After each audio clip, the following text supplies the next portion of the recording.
Bismillahirrahmanirrahim. Alhamdulillahi rabbil alamin. Wa afdalus salati wa atammut taslim ala sayyidina wa habibina Muhammad ibn Abdillahil amin wa ala alihi wa sahbihi ajma'in. Wa la hawla wa la quwwata illa billah al-aliyyil azim. Wa la hawla wa la quwwata illa billah al-aliyyil azim. Wa la hawla wa la quwwata illa billah al-aliyyil azim. Rabbi syrah li sadri wa yassir li amri wahlul 'uqdatan min lisani yafqahu qawli. Allahumma hdi qalbi wa saddid lisani bihaqqi sayyidina Muhammadin sallallahu alaihi wasallam. A'udzu bikalimatillahi tammati min syarri ma khalaq. A'udzu bikalimatillahi tammati min syarri ma khalaq. A'udzu bikalimatillahi tammati min syarri ma khalaq. Amma ba'd. Muslimin dan muslimat yang dirahmati Allah Subhanahu wa taala sekalian, alhamdulillah Allah bagi kesempatan kepada saya dan tuan-tuan semua untuk sama-sama hadir dalam kuliah kita menggunakan kitab 65 Gambaran Kehidupan Sahabat, Suwarun min Hayatis Sahabah, karangan Dr. Abdul Rahman Ra'fat Basha rahimahullah. Umat Nabi Muhammad yang dikasihi sekalian, kita sampai pada kisah seorang sahabat. Sahabat ini min kibaris sahabah, sahabat yang besar. Kibar ni maksudnya sahabat kanan Nabi.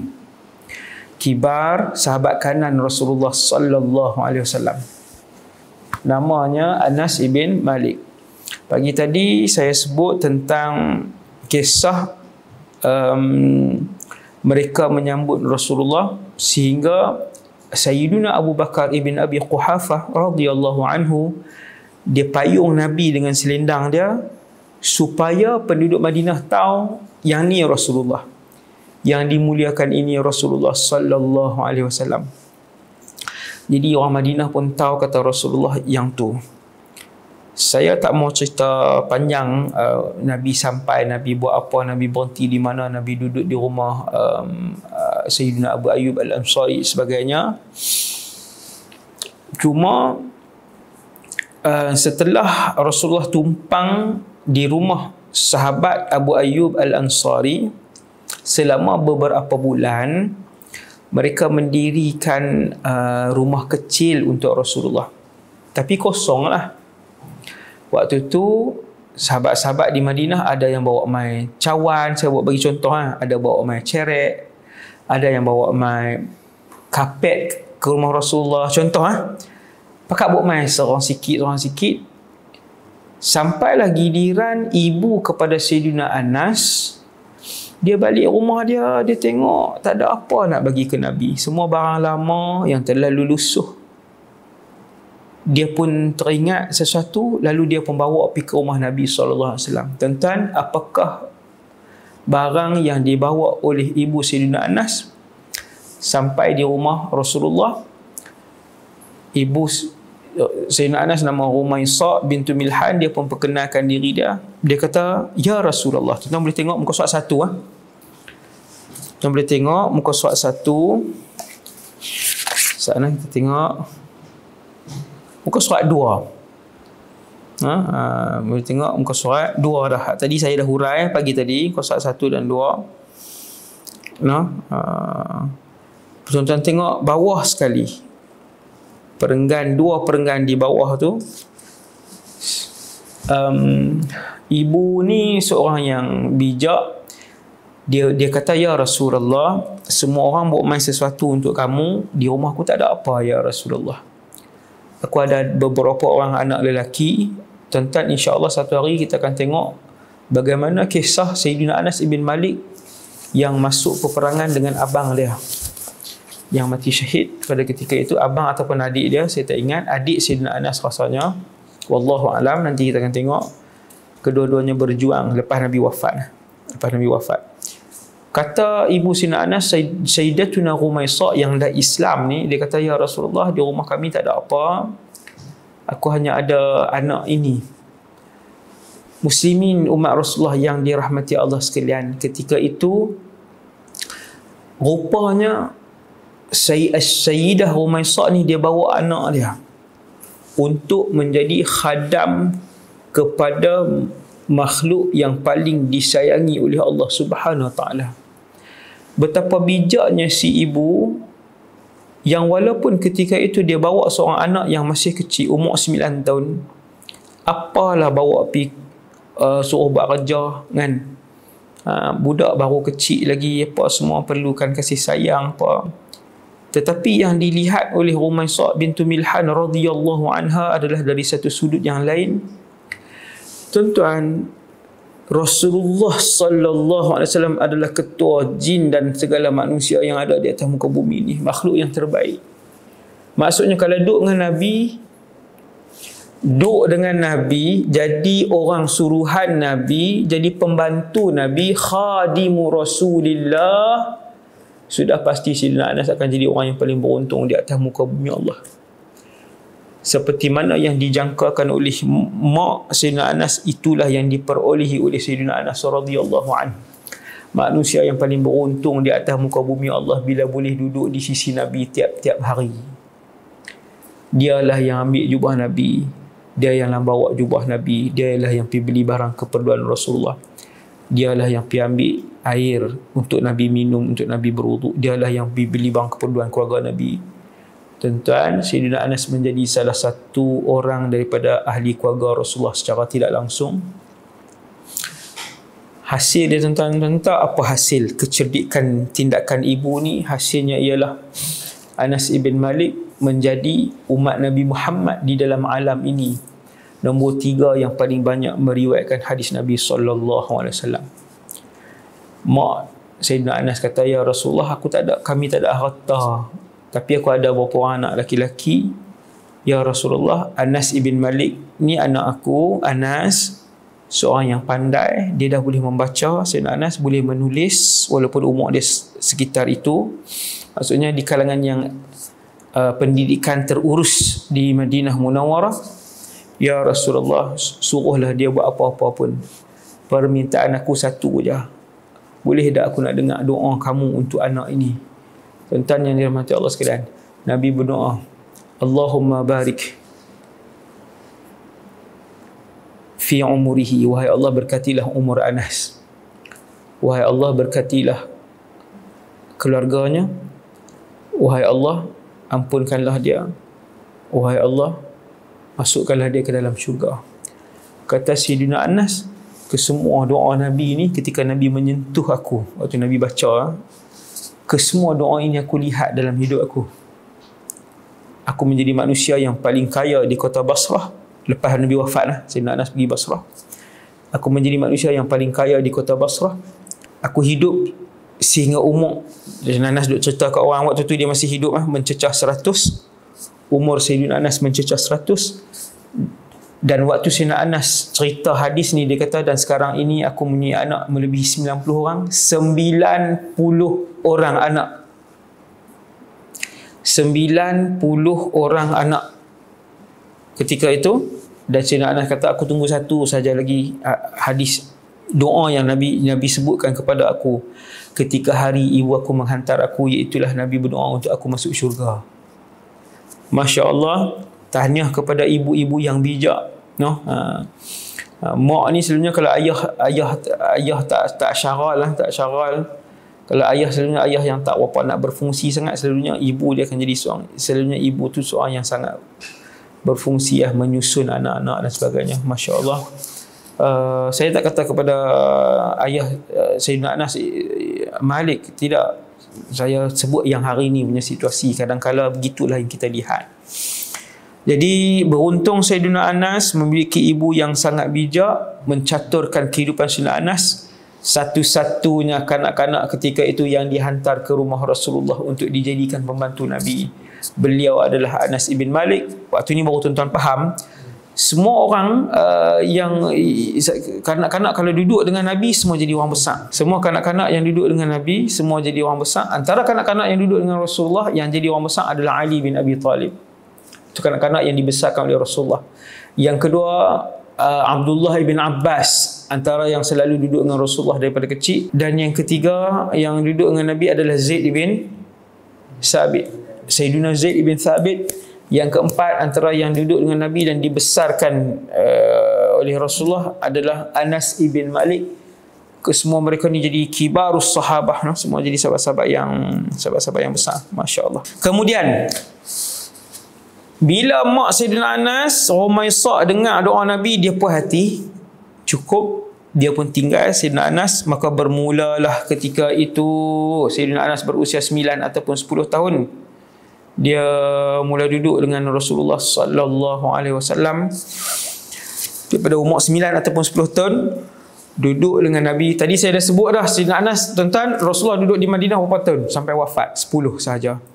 Maka bermula daripada tahun pertama Nabi duduk di Madinah sampailah Nabi wafat, Sayyidina Anas ibn Malik berkhidmat untuk Rasulullah, sehingga kan antara nikmat besar yang Sayyidina Anas dapat selain daripada doa khusus Nabi yang kesemuanya dimakbulkan oleh Allah insya-Allah, nombor 2, kata Sayyidina Anas, barang-barang peribadi Rasulullah selepas kewafatan Rasulullah tak dapat ke isteri-isteri Nabi, kebanyakannya disimpan oleh Sayyidina Anas, termasuk tongkat, jubah, serban, siwak, kasut, masya-Allah.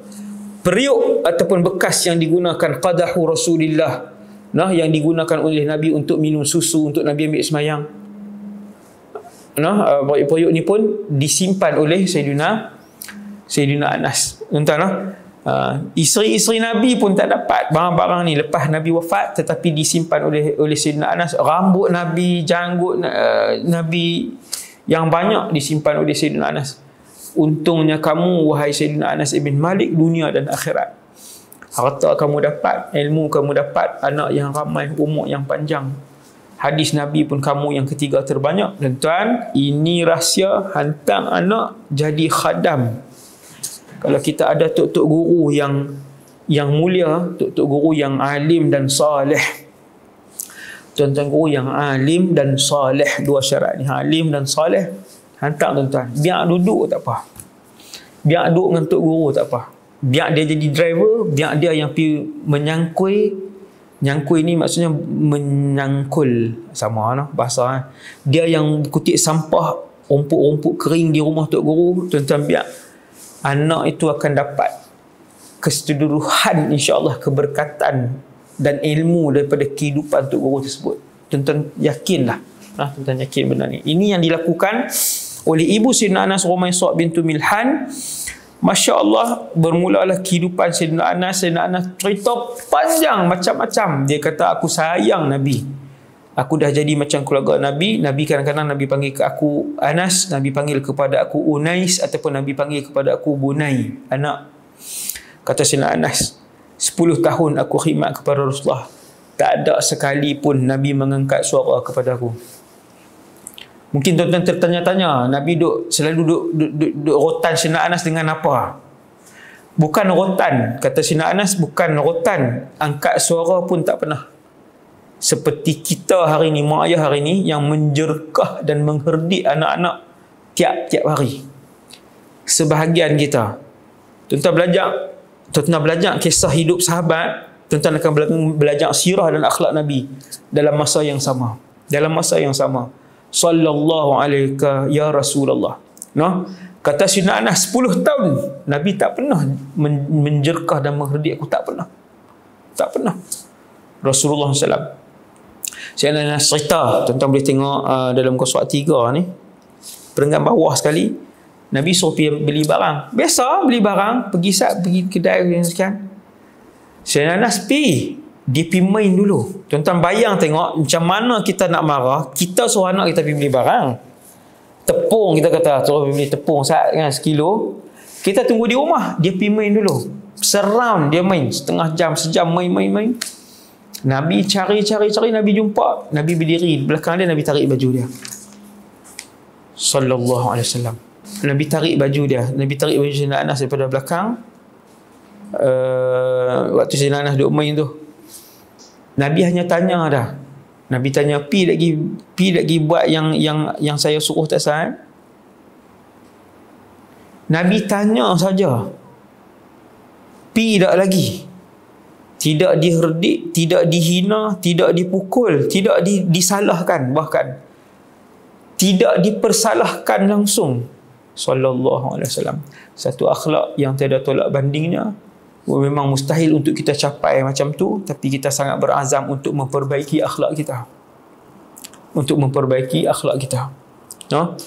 Tuan-tuan, dalam syurga ada orang miskin, ada orang kaya. Dalam syurga ada orang ada jawatan, ada orang tak ada jawatan. Dalam syurga ada orang yang dulu di dunia masyhur, ada yang tidak masyhur di dunia. Tapi dalam syurga tak ada orang yang akhlak buruk, tak ada. Dalam syurga semua akhlak yang baik. Maka itulah akhlak Nabi kita. Tuan-tuan boleh tengok muka surat 4, Nabi panggil Sayyidina Anas dengan nama Unais. Unais adalah panggilan manja. No? Ataupun Nabi panggil anakku, anakku. Kemudian perenggan bawah, lepas Nabi wafat, Sayyidina Anas hidup 80 tahun. Keberkatan doa Rasulullah, Allahumma atil umrah, barik lahu fi amwalihi wa auladihi, kata Sayyidina Rasulullah. Nabi berdoa, Allahumma barik fi amwalihi wa auladihi, ya Allah berkatilah hartanya, berkatilah anak-anaknya. Nabi berdoa untuk Sayyidina Anas nanti. Kemudian Nabi kata, Allahumma atil umrah, ya Allah panjangkanlah umur Anas. No? Kata Sayyidina Anas, aku hidup 80 tahun lepas Nabi wafat. Panjang. Sayyidina Anas hidup 80 tahun selepas kewafatan Rasulullah sallallahu alaihi wasallam. Nabi hidup 80 tahun selepas kewafatan Rasulullah sallallahu alaihi wasallam. Dan Sayyidina Anas hidup 80 tahun selepas kewafatan Rasulullah, dan Sayyidina Anas sebarkan Islam, menjadi gubernur di Basra. Ramailah orang yang merujuk kepada Sayyidina Anas kerana keilmuannya yang tinggi, ilmu Sayyidina Anas yang banyak, yang banyak. Sayyidina Anas ikut Rasulullah waktu hidup ke hulu dan ke hilir. Banyak tempat yang Nabi benarkan, ada tempat yang Nabi tak benarkan. Kata Sayyidina Anas, Nabi suka buah labu, dipanggil ad-dubba dalam bahasa Arab. Sayyidina Anas tahu, sebab setiap kali makan, kalau orang jamu labu berkuah tu kan, sayur labu buat kuah lemak sedap kan. Jadi Rasulullah suka. Sayyidina Anas tahu, dia tengok Nabi makan, dia tahu. Kata Sayyidina Anas, bermula daripada hari itu aku menyukai buah itu kerana Nabi menyukainya. Tuan-tuan tengok Sayyidina Anas bin Malik, dia kata, mulai hari itu aku menyukai buah itu kerana Rasulullah menyukainya. Kata Sayyidina Anas, dia pun mula menyukai benda yang disukai oleh Rasulullah sallallahu alaihi wasallam. Dan begitulah kehidupan Sayyidina Anas radhiyallahu anhu. 80 tahun beliau hidup menyebarkan ilmu yang ditinggalkan oleh Rasulullah dan menyebarkan akhlak yang ditinggalkan oleh Rasulullah, menyebarkan tauhid yang ditinggalkan oleh Rasulullah sallallahu alaihi wasallam kepada umat Nabi Muhammad, sampailah kepada kita pada malam ni. Kita mendapat manfaat yang begitu banyak daripada ilmu yang ditinggalkan oleh Sayyidina Anas bin Malik. Dan ketika hari kewafatan Sayyidina Anas, tuan-tuan, hari kewafatan dia, Sayyidina Anas sudah duduk di pembaringan, duduk nazak. Sayyidina Anas pun kata, ajarkan kepada aku la ilaha illallah. Tuan-tuan kena ulang di telinga orang yang nazak, sebut pelan-pelan, jangan kalu-kalu. La ilaha illallah, sebut di telinga. Sayyidina Anas suruh orang sebut ketika dia nazak. Dan Sayyidina Anas berpesan ketika itu untuk ambil salah satu barang Rasulullah yang disimpan oleh Sayyidina Anas yang banyak. Dia suruh ambil satu untuk letak bersama dengan jenazah dia nanti. Dia kata, ambil tongkat Nabi dan tolong kebumikan aku bersama-sama dengan tongkat Rasulullah sallallahu alaihi wasallam. Ambil keberkatan. Ni jangan mensyirikkan orang pula. Ni tuan-tuan, kita belajar sirah, kita belajar kehidupan sahabat, tuan-tuan akan tengok kenapa para ulama membenarkan pada sebahagian-sebahagian keadaan tabarruk, mengambil barakah daripada Nabi ataupun mengambil barakah daripada mana-mana orang soleh yang dibenarkan. Kita tak sembah, tapi mengambil barakah. seperti mana yang berlaku kepada sahabat yang ramai. Macam-macam peristiwa nanti tuan-tuan akan tengok bagaimana para sahabat mengambil tabarruk. Ya, sahabat bertabarruk tidak seperti mana fatwa songsang oleh sebahagian orang agama yang tuan-tuan tengok dalam internet hari ini dan sebagainya, yang kata ini syirik, ini tak boleh dan sebagainya. Yang tu tak betul. No? Para sahabat mengambil tabarruk daripada Nabi dan mengambil tabarruk sesama mereka. Bukan daripada Rasulullah pun, bertabaruk sesama mereka. Saya akan kongsikan bila sampai part tu nanti kita akan sebut. Sayyidina Anas kata, ambil tongkat Nabi, tolong kebumikan bersama-sama dengan jenazah saya nanti. Ada apa tongkat Nabi? Ada apa tongkat Nabi? Kan? Tapi itulah kefahaman Islam yang benar. InsyaAllah sama-sama kita belajar supaya kita dapat beramal seperti mana para sahabat beramal mengikut fahaman yang betul. Mengikut fahaman yang betul. Dan hanya para ulama sahaja yang benar-benar boleh mengajarkan kepada kita bagaimanakah tuntutan yang benar itu. Jadi yang tu sahaja. Selesai malam ni kisah tentang Sayyidina Anas ibn Malik. Semoga kita mendapat manfaat. Banyak pengajaran daripada kisah kehidupan mereka. Kita akan sambung nanti insya-Allah. Kisah sahabat yang kedua bernama Sa'id bin Amir Al-Jumahi. Yang lebih panjang, insya-Allah semoga mendapat manfaat. Aqulu qali hadza astaghfirullahal azim li wa lakum subhanakallahumma wa bihamdika asyhadu an la ilaha illa anta astaghfiruka wa atubu ilaik. Wassallallahu ala sayyidina Muhammad wa ala alihi wasallam. Assalamualaikum warahmatullahi wabarakatuh.